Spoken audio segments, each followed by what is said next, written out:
So we're starting chapter 11. We're getting on the home stretch here with Daniel. Not much further, and this book is wrapped up. So, Daniel chapter 11, we dive into this. God ultimately, again, it's always a reminder that God knows about the future in advance. He still reigns sovereign. He is still sovereign over all the epic rise and falls of all these kingdoms, but none of this is catching God off hand. He understands everything that is happening. Ultimately, throughout this chapter, we're going to be looking at two sides of this because of the way the chapter is written. So if we look at verses 1 through 20, we're going to see that God raises up Medo-Persia and Greece according to his plan, his purpose. We'll see that. He ultimately determines who he'll support, who he'll protect. This is God. And then also that means he breaks and divides as he chooses as well. So it's a definitive line, which God says good and evil and how that's going to be. The most difficult thing that Daniel's going to suffer with, that we all suffer with, is why do evil get any kind of opportunity to have any kind of success? Doesn't seem right, doesn't seem fair. You know, we celebrate the overturning Roe v. Wade on a federal mandate, but you know, how many children had to be sacrificed for that? That's where a lot of people say, if God truly is a good God, how could these things even take place? And ultimately, we don't have an answer for it. You know, in Daniel getting all these dreams, these visions, this unfolding of an end-time picture, Daniel is like the rest of us. There's times he is struggling internally. He's struggling. He's weeping, he's out of strength, he prays, he grieves, he mourns. But at the end of the day, he still understands that God is to be exalted. God is sovereign. That's a common theme that you'll get throughout the entire book of Daniel. In James chapter 4, verse 1 through 2, says, "What is the source of wars and fights among you? Don't they come from your passions that wage war within you? You desire and do not have. You murder and covet and cannot obtain. You fight and wage war. You ask and don't receive because you ask with wrong motives." Ultimately, James, I fast forward all the New Testament here, James kind of gives us an insight that people who determine to embrace evil often do it because power is a very, I'm trying to think of a different word than powerful, is a lucrative splendor to have. People lust after power. A lot of times we attribute lust to only sexual things. Power, people can be very lustful for power. They can lust for the prestige elements that power can bring. Everybody looks at you and, you know, and so on and so forth. You can find yourself lusting for possessions, homes, cars, positions, clothing.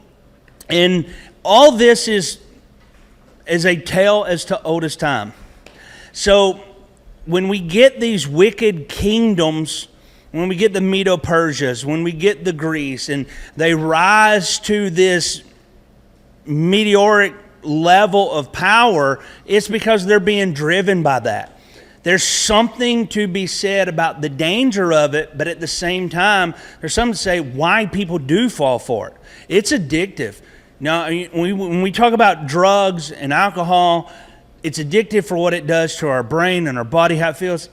Power can be as addictive to any kind of drug that has ever been created. It is something that sends people spiraling out of control. Good people go down every single day. And I think a lot of times you'll hear people say, you know, if someone ever comes into money, for example, and they become not so good of a person, people say, well, it was always in there. And it was just going to come out one way or the other. I don't know, this is my opinion, I don't know that I 100% agree with that.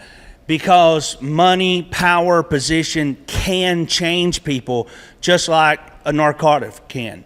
You know, it's not necessarily always in them as much as it is. Evil can transform a person just like the blood of Christ can transform a person. And so those are one of the things, and again, it's a tale as old as time. Cain. Think about Cain in the garden. I mean, here he is, and the concept initially is Cain is jealous over Abel. Yes, I don't discredit that at all. There's obviously some jealousy. There's obviously some envy. But to take another person's life is a very powerful thing. And there's something that you have to be. I know it kind of sounds strange, but I do like watching kind of these old things of these psychopaths and cults and all that and everything. And you know, I know I got messed up. I always wonder how people fall for this stuff. But like Jim Jones and David Koresh, it's all connected to power and control. But then if you carry it into another level and you go down a different road and you look at somebody, and some of y'all are young, I know, but anybody remember the name Ted Bundy?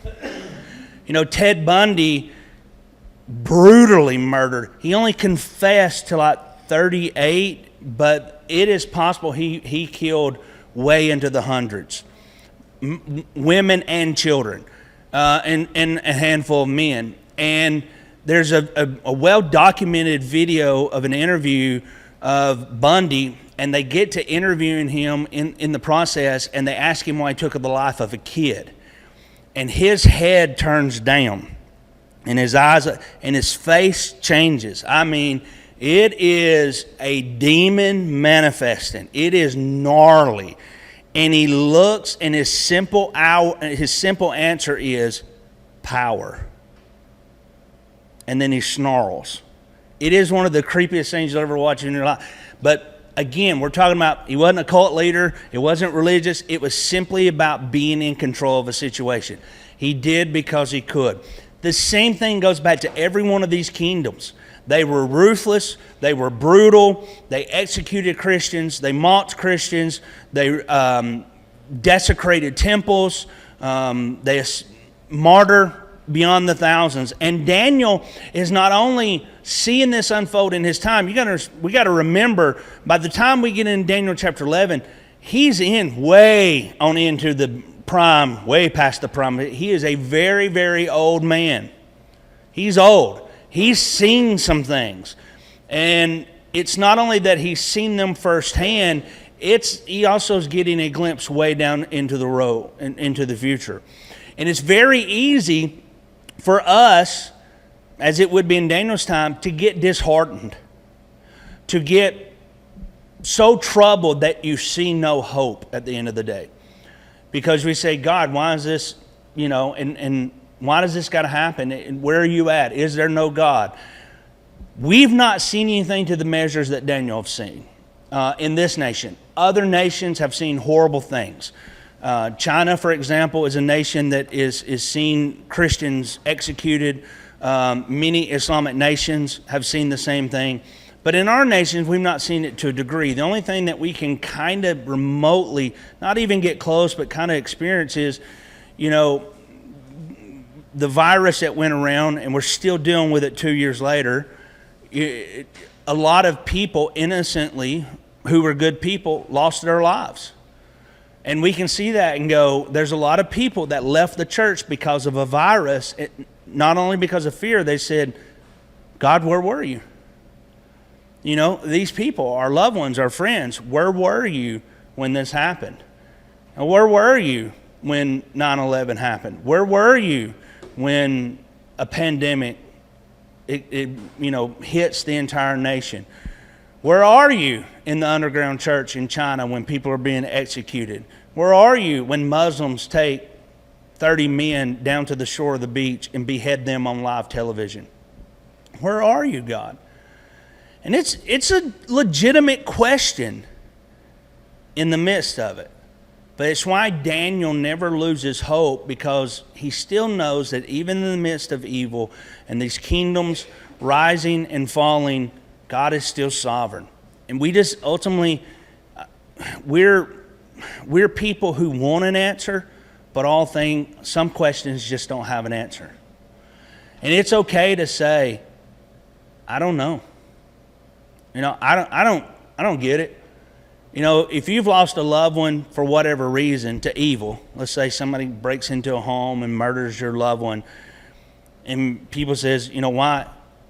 The scripture, it rains on the just and the unjust, isn't very fitting right there. It's not going to comfort them at all. You know? So there's sometimes you just say, I don't know. I don't know what the issue is. But we find our trust and our hope that at the end of the story, it's going to all work out. So Daniel has not only this right now view, he's getting that future view, and he's writing this entire book for us not to lose hope. If you get anything out of the book of Daniel, as we're kind of winding down these last few chapters here, Daniel is about not losing hope because God is still here. So let's look at Daniel chapter 11, beginning in verse 1. In the first year of Darius the Mede, I arose to be of assistance and protection from him.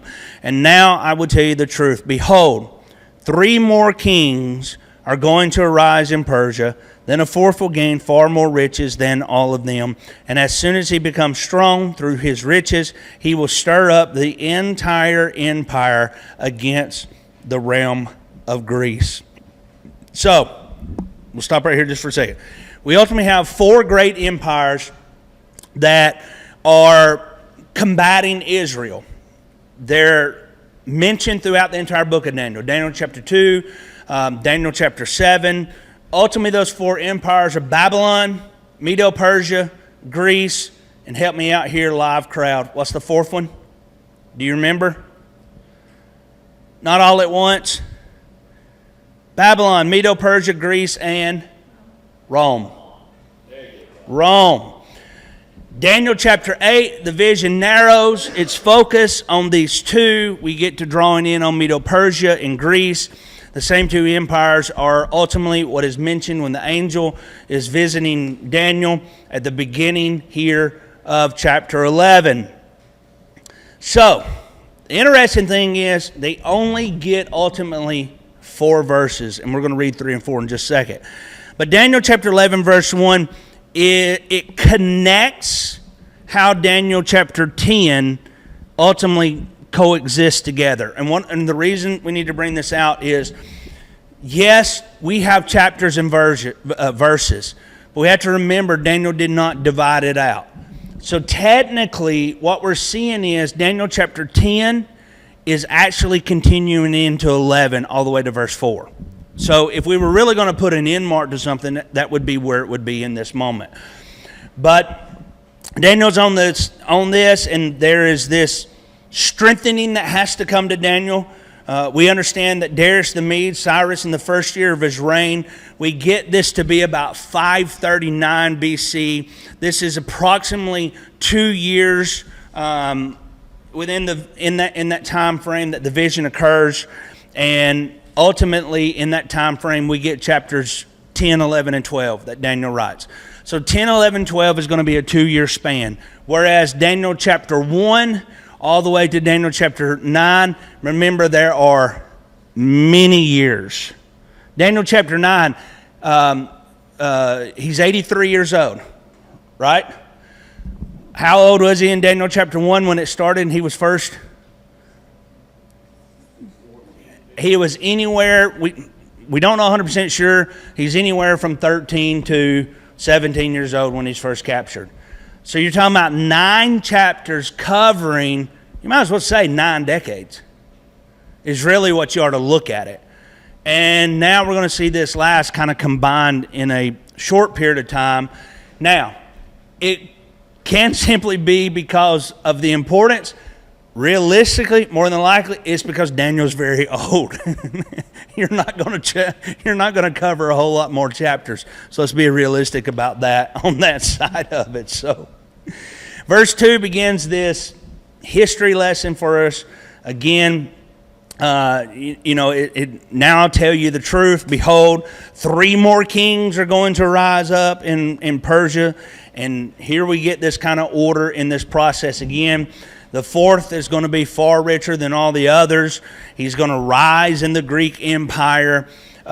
He's going to invade. He's going to overcome. He's going to do his job. And we get that in its little bitty verse right there. So let's look at verse 3. And a mighty king will arise, and he will rule with great authority and do as he pleases. But as soon as he has arisen, his kingdom will be broken up and parceled out toward the 4 points of the compass, though not his own descendants, nor according to his authority, which he wielded, because his sovereignty will be removed and given to others beside them. So, verse 4 is a really, really interesting verse. I like the way that the scripture says here in the New American Standard, his kingdom will be broken up into pieces. It will be parceled out into 4 points of the compass. Does anybody's translation have a different way of saying that?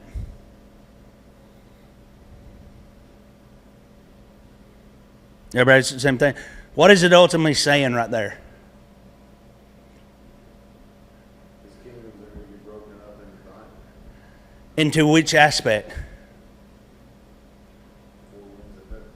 Everywhere. North, south, east, west. 4 points of the compass. So not only is it just going to be broken up, it's going to be scattered. Which is pretty interesting how that is ultimately put in there. Now, like Genesis, this is where our minds can get very challenged. When you read Genesis and you start to read this out, we don't know exactly time frames. Like Genesis chapter 1 verse 1 and Genesis chapter 1 verse 2, there could be thousands of years in between those two verses. We don't know for sure. There could be a literal day. We don't know. But it could be hundreds of years. Another thing, going back to Genesis to kind of help us something, because I'm fixing to highlight something here. When the curse comes upon Eve, the curse of Eve is that she will feel pregnancy, the contractions, the pain, all that. Okay? Which is a ding, ding, ding, ding. Something is going on. It means that Eve had children way before that and never experienced pain.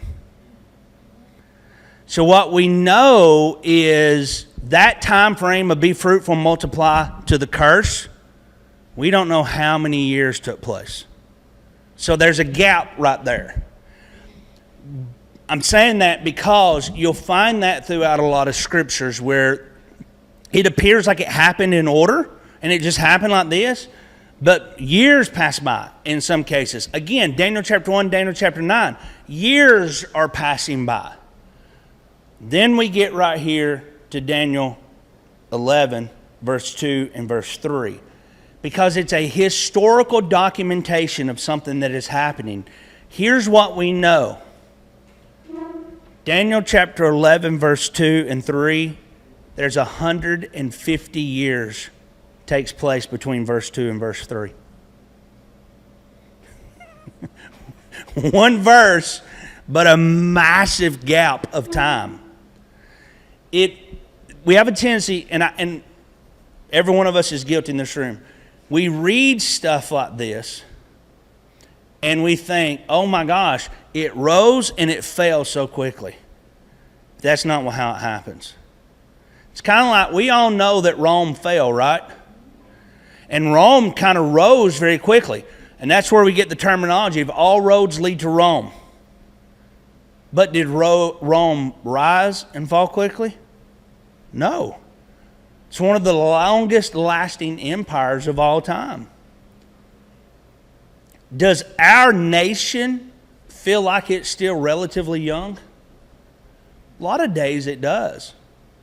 We do realize this thing, we'll technically say, got started in 1776. What year are we in? 2022. There's some time that has flown by, but to a lot of people it doesn't feel that way. Yet it has. And that's one of the things that can get us in trouble in Scripture if we, and I'm not thank God for chapters and verses. I'm not discrediting chapters and verses because it is so much easier to document stuff and know what stuff says. But we do have to be patient in some things and realize between verse 2 and verse 3, 150 years. So what happens in that period? You know, most scholars will say that this mighty king, this person that comes up, this battle king, this warrior king, most of them acknowledge it to be Alexander the Great. If we remember in Daniel chapter 8, Daniel chapter 9, we get this understanding that he was going to rise epically and his life was going to be cut short.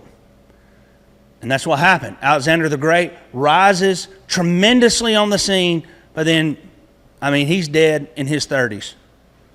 And so most historians say it's Alexander the Great. Some people are going to argue, some people are going to debate. But ultimately, God does give him this one verse in the chapter which alludes to how powerful and how mighty his conquering really was. It was astonishing in that time. As soon as he established the kingdom, it's going to be broken.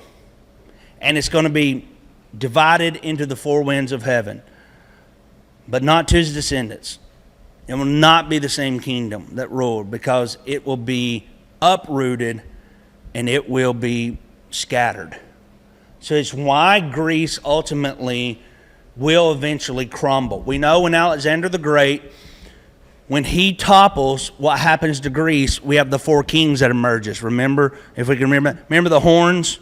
I'm trying to kind of walk us back through some of this stuff because this stuff has been mentioned, but Daniel here is doing like a refresher in these one verses, which again is why this is sometimes very difficult to understand.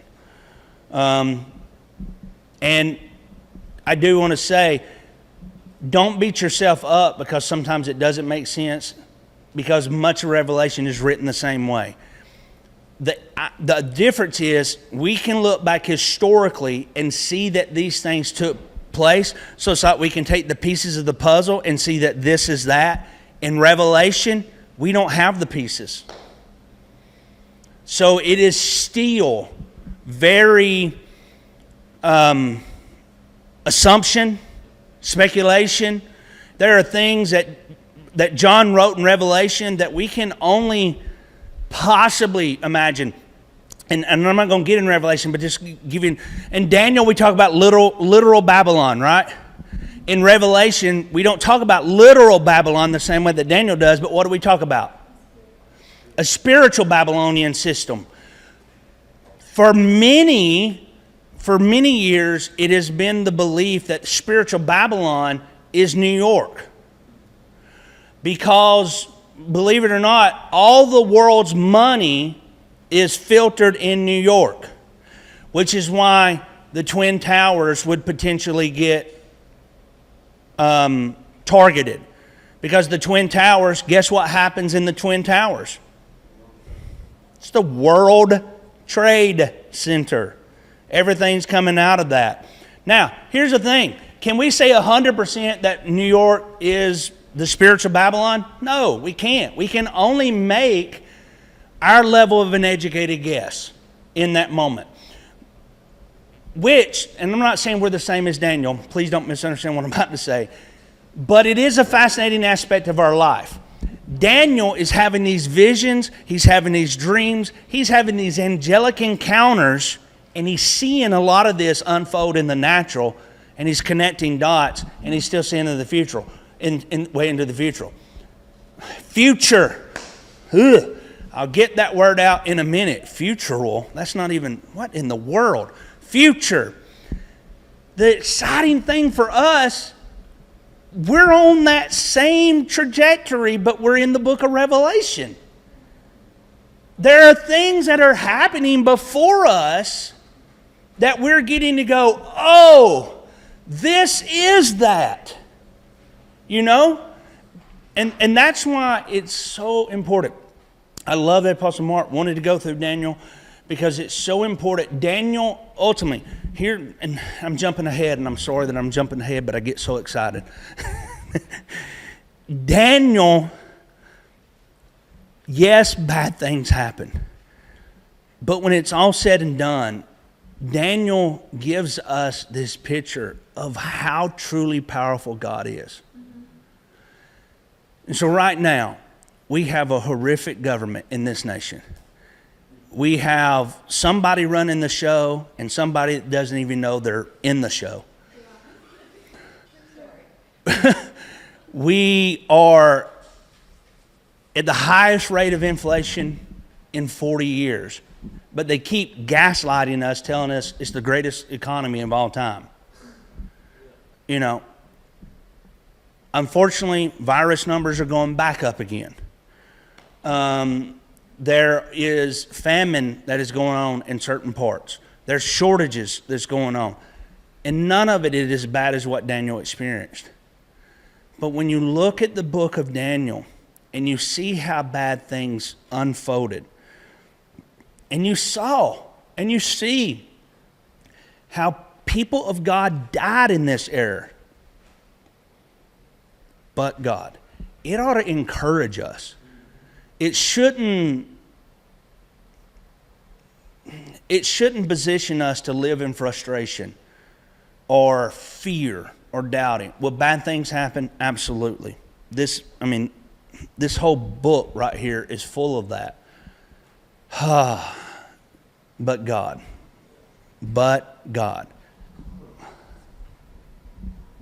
I feel like something God keeps highlighting to me about Daniel's life too is like from the time he was taken captive until he's an old man, everything that's going on around him, it's affecting him, but if you notice, he's kind of preserved and kept from it.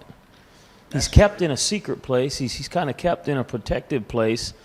You know, his life and his family, they seem to be doing pretty well. You know, it's just, I think his concern is everybody else, you know, because he remains in a position of authority. And So here's the question that, why do you think he does have this type of life? What do you think is it that is keeping him preserved? I believe it's his prayer life and his relationship with the Lord, how he loves God and he's faithful and he's committed. And even though he faced some, you know, a couple of times he faced some serious persecutions there, he remained faithful, you know. I genuinely, the reason I ask is because I genuinely have to agree wholeheartedly, because the one thing that stays on the forefront of the entire book of Daniel is he was faithful in his prayer life. And he was ironically, I think because his faithfulness to God actually is what produces his faithfulness to his responsibilities in the Babylonian Empire, in the Medo-Persian Empire. For all intents and purposes, Daniel's a good employee. I mean, he really, really is. But one of my favorite parts is when the sorcerers and stuff, they want to trap Daniel. And the way that they trap him, y'all remember this in Daniel chapter 4, when the way they want to trap him is they know exactly when he's going to be praying. That's a pretty way to initially, the best way you can trap me is you know that I am so dedicated to God, you know exactly where we're going to be at this certain time. That's a pretty bold thing right there. But I genuinely agree. I wholeheartedly agree. The thing that preserves him, that's such a good word, I love that, is that faithfulness.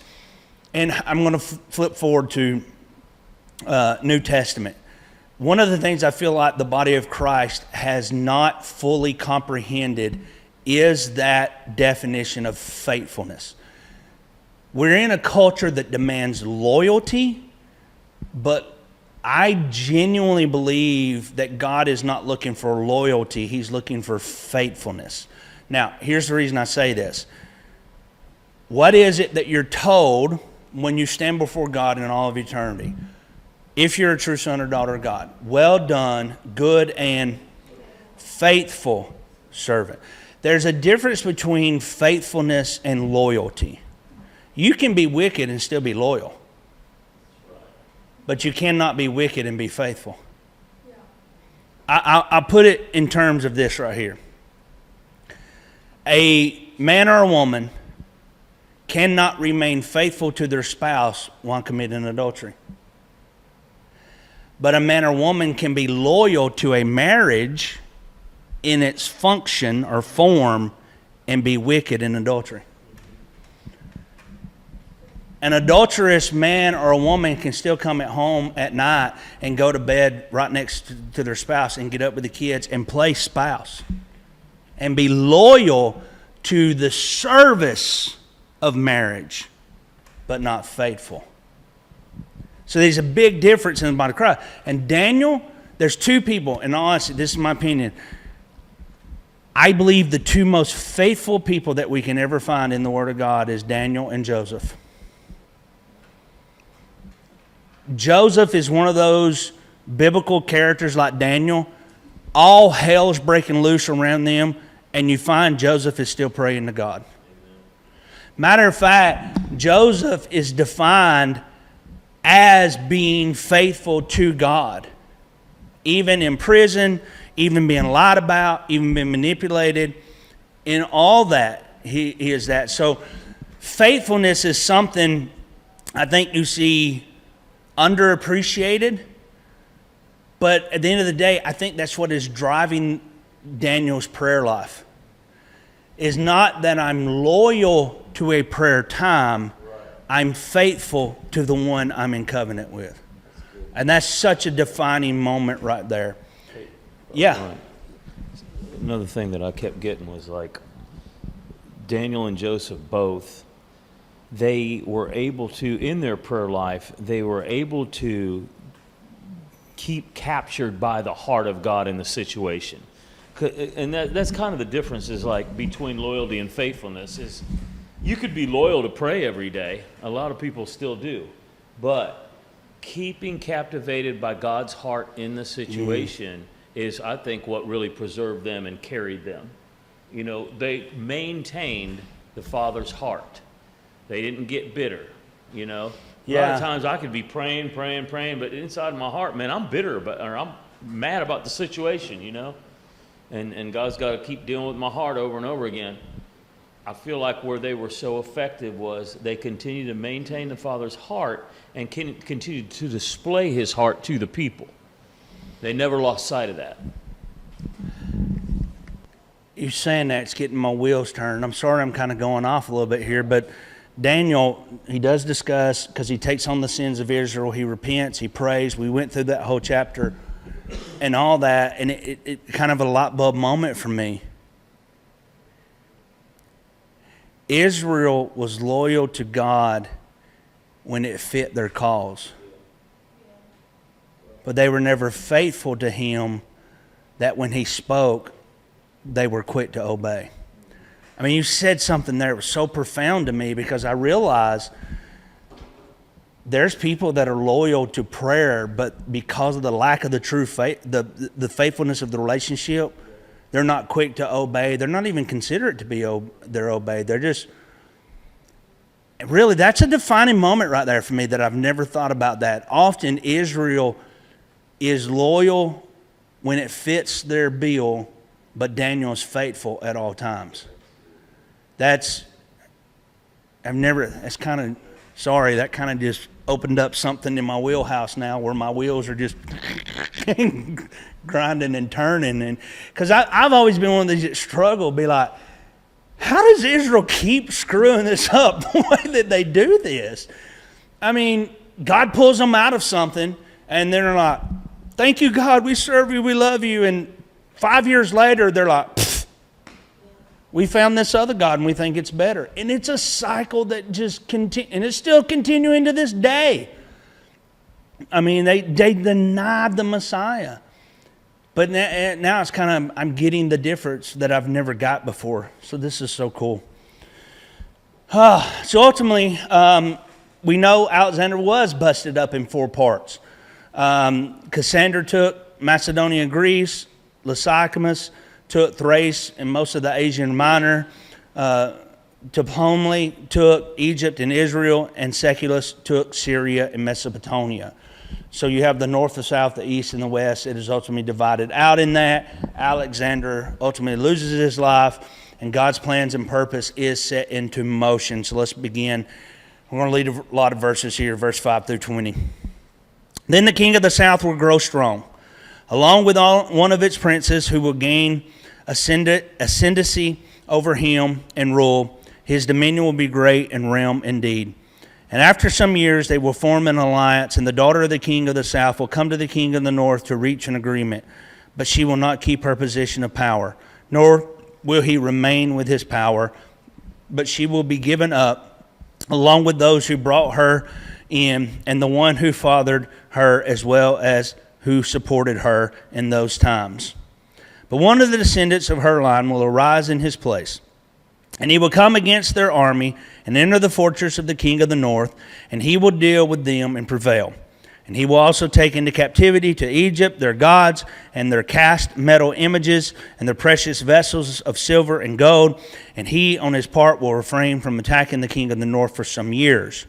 Then the latter will enter into the realm of the king of the south, but he will return to his own land.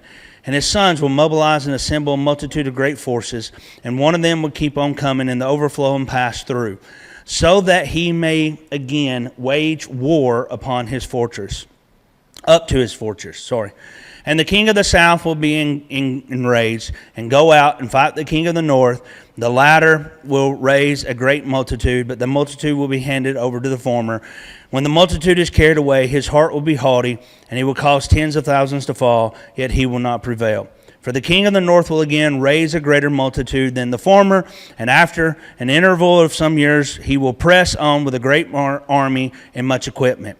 Now in those times, many will rise up against the king of the south. The violent ones among your people will also raise themselves up to fulfill the vision, and they will fall down. Then the king of the north will come, pile up an assault ramp, and capture a well-fortified city, and forces of the south will not stand to the ground, not even their choicest troops, for there will be no strength to make a stand.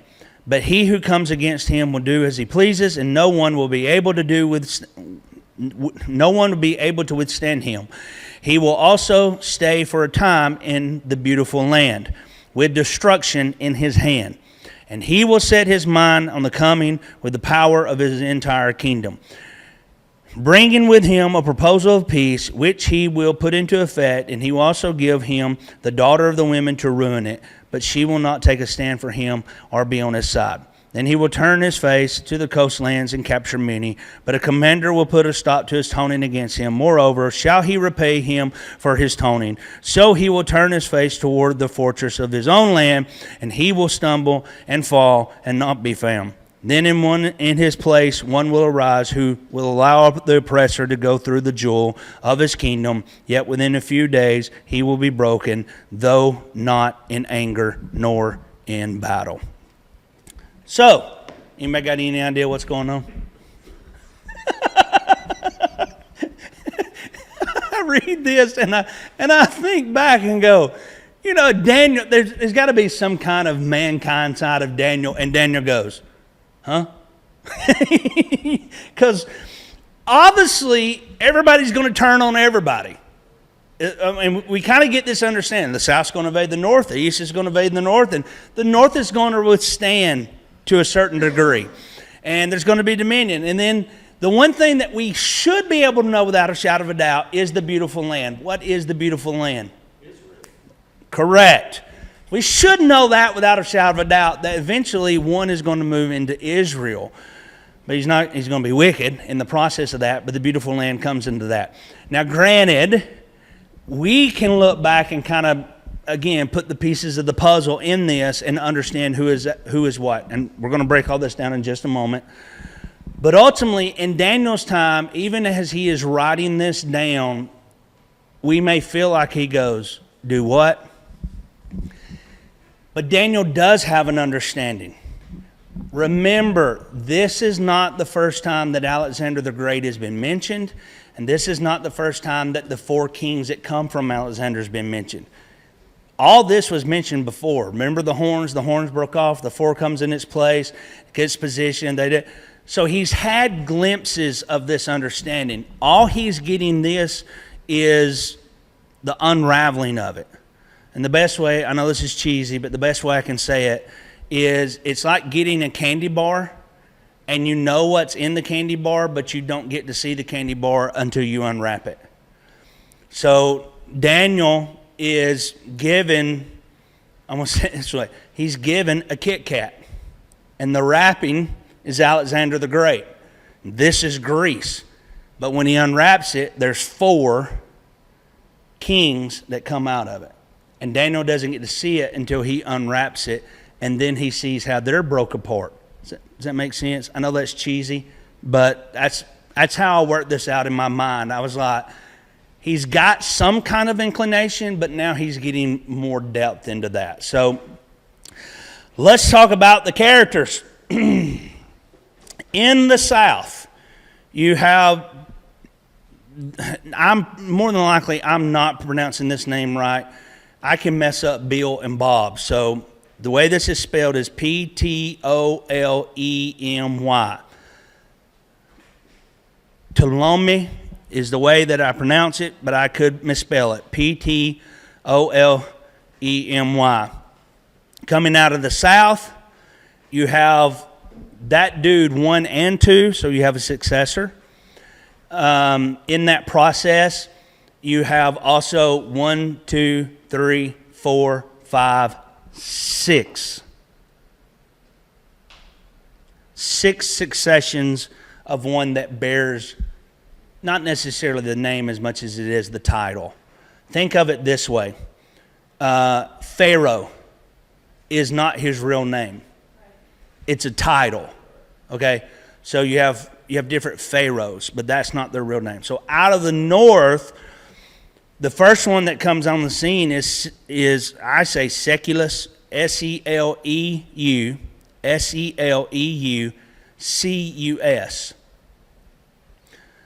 I don't know how you would pronounce it any other way. I'm sure there's a different way. We could ask Google to pronounce it. I don't know. These names are just ridiculous to me. Let's just be honest. So he initially takes his position. After him is Antiochus, Antiochus. You have 1 and 2. And then it goes back to the terminology of Seculus 2 and 3. And then there'll be another one that'll come on the scene of Antiochus, who will be number 3. And then another one comes back. After that, Seculus will be number 4. And eventually another one will come back, Antiochus, number 4. So the reason we break this down is, number 1, there's a lot of battles. So people are going to be put in position because of the battles. They're going to be removed from position because they're killed, they're destroyed, or they're actually just overthrown. So there's a lot of interchanging parts just between the South and the North because of all this unrest that is going on in this process. And it is very confusing, and it's going to get confusing just for a little bit more, but just let me give you kind of a skim over of this, because again, we can look at this historically. We can go back in our own history and go, oh my gosh, this actually happened. Now, a lot of people that are naysayers would say, oh, that's why you can't trust the Bible. I'm doing that because I actually had somebody say, whoever put the Bible together, they saw history and they knew to put that together. Well, genius. The book of Daniel was found to be articulated and scribed way before the history actually unfolded. So, I mean, I just you just want to look at people and go, don't be stupid. You know what I'm saying? Just don't be stupid. And we're still unearthing stuff to this day. The Dead Sea Scrolls. I mean, we're finding copies. In just, I think it was last year, maybe in the year before, they found more copies of Isaiah in earthen vessels. That is dated thousands and thousands of years ago. So, I mean, You do. You just want to look at people. Don't be stupid. And so, ultimately, Egypt and Syria is kind of going to go back and forth in the grand scheme of things. They're going to battle. They're going to have this global power. Rome's going to be starting to make its way up in the forefront. Egypt and Syria are going to ultimately kind of go against each other. And the reason that this is playing in Rome's favor, we have to remember, like for example, in the day of Joseph or the day of Moses, Egypt is a dominant force, right? Egypt is, they are a mighty power. They're building these crazy architectural landscapes and all this stuff. But eventually, like all, Egypt begins to have a downward spiral. In the process, Egypt is towards the south. Syria is on up, and they're attacking each other. Attack. What happens to a country or a kingdom or an empire that is constantly in war? Eventually, you're going to drain yourself of resources. You're going to drain yourself of finance. You're going to drain yourself of people. So there's not going to be this restocking. While that is happening, Rome is slowly rising on the horizon and taking its position. So there's this big landscape of picture of what is historically happening is the four kingdoms are tearing themselves apart. And that's why Rome is able to eventually take over and put it into its place, because these four mighty kingdoms aren't mighty by the time Rome is in position. Ultimately, it's a checkmate, spiritually speaking, in that. So you have the mention of the king of the south. We do know historically what this is. You mentioned that they were under the commander of one of the commanders, which would be a throwback into Alexander the Great again. The kingdoms are going back and forth. It continues under the legacy of the sons, which ultimately what this is saying here, that it's not going to be something that there's going to be a big battle and it's going to be over. It's not going to be the War of 1812. The War of 1812 didn't last that long. That's why it's called the War of 1812 and not the War of 1812 to 1820. You know, this is years of tearing apart one another. And there's not really time frames of peace, but there's where they kind of regroup themselves. And that's what Daniel kind of describes in this. There are agreements made, but even if you read like right here, verse 6, after some years, they'll form an alliance, and the daughter of the king of the south will come to the king of the north to reach an agreement, but she will not keep her position of power. So if she doesn't keep her position of power, somebody else rises up, and they ultimately do not keep things working as they should in this process. Syria is saved. There's these going back and forth. It's just this continual cycle of tearing one another apart. There's these false peace, but ultimately we're setting this stage for an epic fall to Rome one day, and this is the biggest thing that is taking place. There's a lot of confusion. There's a lot of destruction. But it is ultimately where it's going to take us into why the next verses 21 through 45 kind of turns into a little bit of a different direction in the process of that. So, ultimately, the first 20 verses is dealing with the fact that you get a little bit of behind the scenes of how the world is crumbling. Even in the deception, the wickedness, the manipulation that is taking place, it is showing how God is letting the wicked eat their own. And that's where sometimes we can find our greatest hope. Another quick example, a quick reminder, is the story of Jehoshaphat. Jehoshaphat is surrounded by three armies who they could have destroyed many years prior, but God said, don't destroy them, don't kill them. And all these years later, those three armies surround Israel and Judah, and they're going to kill them. And Jehoshaphat's like, you told us not to kill them, now they're going to kill us. And if you can remember the story, 2 Chronicles chapter 20, and what happens is those three enemies end up turning on one another and killing one another all the way to the last man.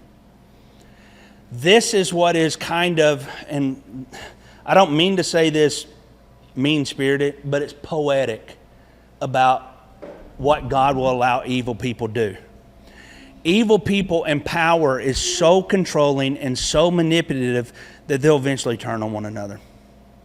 Now, where we get in trouble, and all of us are guilty of this, but where we get into trouble is when people embrace, in our world, our time, when people embrace wickedness, manipulation, greed, deceit, and they do all these things against us, we want a quick retribution. We want to be justified quickly. And sometimes you have to take a step back, let them be stupid, and eventually they will destroy themselves. My dad didn't say it in a biblical manner, but he said it in a manner that we all understood.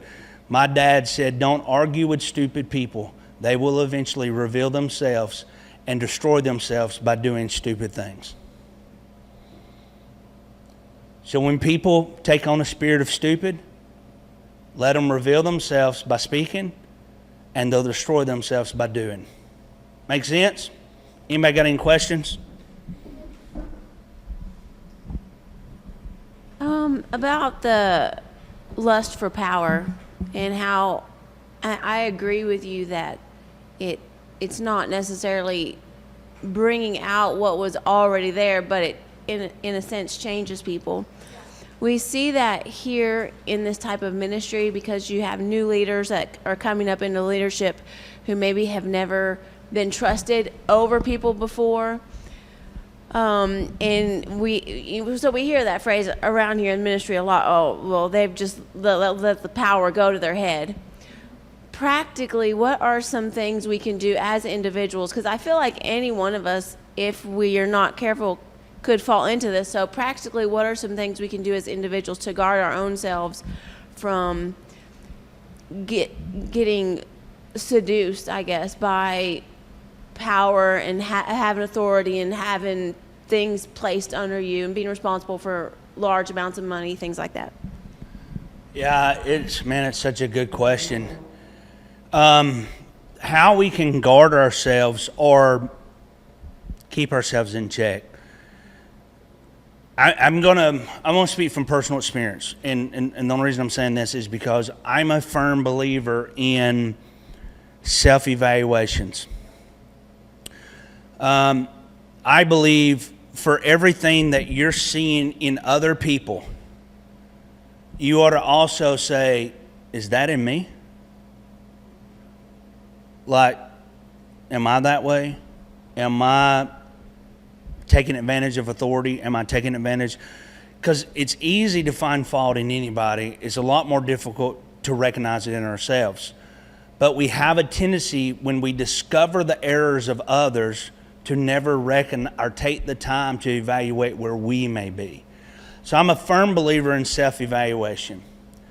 Another step to that is if you have a spiritual father, a spiritual mother, a spiritual mentor, or a leader, you should not wait for them to point something out to you. You need to set up a time to sit down and say, hey, I need to be checked. Do you see anything in me? Do you recognize anything? Do you hear anything? Because a lot of times we don't say something to people because we don't want to hurt their feelings. We don't want to, for multiple reasons. But when we as individuals go to those that we're looking for help for and say, I'm giving you permission to call me out, we ought to be able to do that. But authentic relationships should produce character refinement. Instead, people have fellowship and workmanship with others, and all it does is produce opportunities to be influential. Power brings influence, but authentic relationship ought to bring some kind of character refinement to you. Scripturally, iron sharpens iron. So if I have a relationship with somebody, I'm talking about a real, genuine, where it's a checks and balances. That individual ought to be able to come to me and say, do you see anything in my life right now? The problem is, we're usually not that person. We're usually the person calling people out on stuff. We're not usually the person that says, call me out. We will tell people, you need to call me out, but we don't volunteer to be called out. And that's a defining moment. I think self-evaluation, number one. Number two, granting permission to be refined, character-wise. Number three, and this is, I know a lot of people can get way too deep spiritually in this, but I don't mean it to be way too deep spiritually. Number three, you should simply ask yourself, is my prayer life the same, less, the same, or greater than it was when I had no position, authority, and I was just burning from the Lord? If your position has caused your prayer life to go lesser, you're out of biblical balance. If your position has caused your prayer life to become stalemate and there's no change one way or the other, you're still out of biblical alignment. Your prayer life in a position of authority actually should be greater because you are in a position of authority. But most people don't think of it that way because they go, I don't have time. When you're in a position of authority, all leaders of any ministry, you're in a position of authority, which means you should be able to make time to pray somewhere along the way.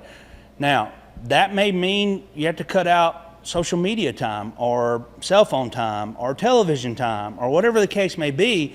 You can find it if you want it. It's just the realistic side of it. So for me, the three things is self-evaluation. It is permission to be refined. And the third thing is to balance, to biblically balance, not mankind balance. See where you weigh in your prayer life. The scales, when I'm saying balance, the scales. Where are you at? Many people, unfortunately, when they get into a position of authority and power, the power is so intoxicating that they don't have the prayer life that they used to. And it is definitely evident. Definitely evident. So I'm sure there's other things too, but that's just my personal 2 cents on that. And it will hurt, by the way. Those that love you the most will hurt you the most. But it's not because they're trying to be mean, they're trying to help you. And it stinks sometimes. I think I've told the story before. One of the worst moments of my life, I had a mentor. I mean, I was absolutely, at the time, I had somebody doing something to me that was horrific. And it was awful. And life is falling apart. And I had a mentor look right at me and said, you don't know what your problem is? And the first thing I thought was, what do you mean, my problem? That was my first initial. I didn't say that. That was my thought in my head. And he called out 3 things in me. But I was so being manipulated and taken advantage of and lied about and all this stuff, I couldn't see what I had become. And it hurt when he told me it. And I walked away mad. I did. I mean, he ought to have took me up in his arms and laid my head on his shoulder, and he ought to petted me, and he needed to jump on my side. But darn, he was right. Dang, he was right. And I dealt with it. And I mean, it was a cruel process. But man, it was a much needed process at the same time. Anybody else?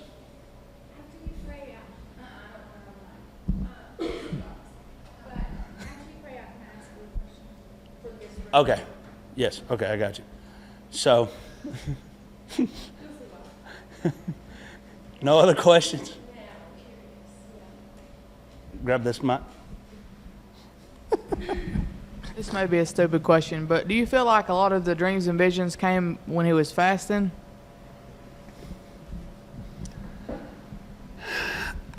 The first answer you want to say is yeah. But we don't know.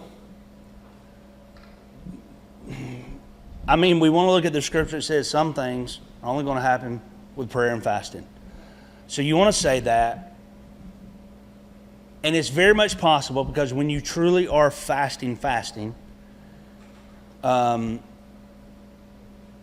your body begins to hurt, headaches and all this type of stuff. It will drive you actually to pray a lot more and stuff because you'll be pleading for God's help at certain times and stuff. And ironically, fasting will make you more spiritual. So it could possibly happen. We just don't know for sure, 100%. But I'd say, yeah, there's probably a high probability.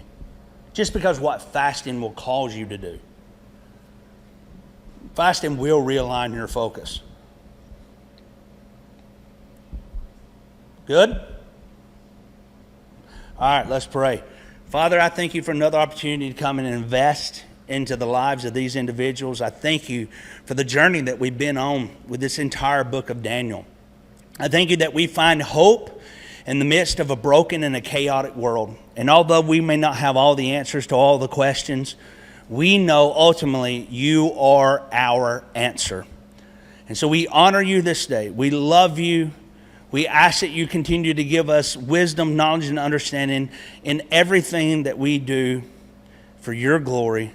We say it all and decree it all.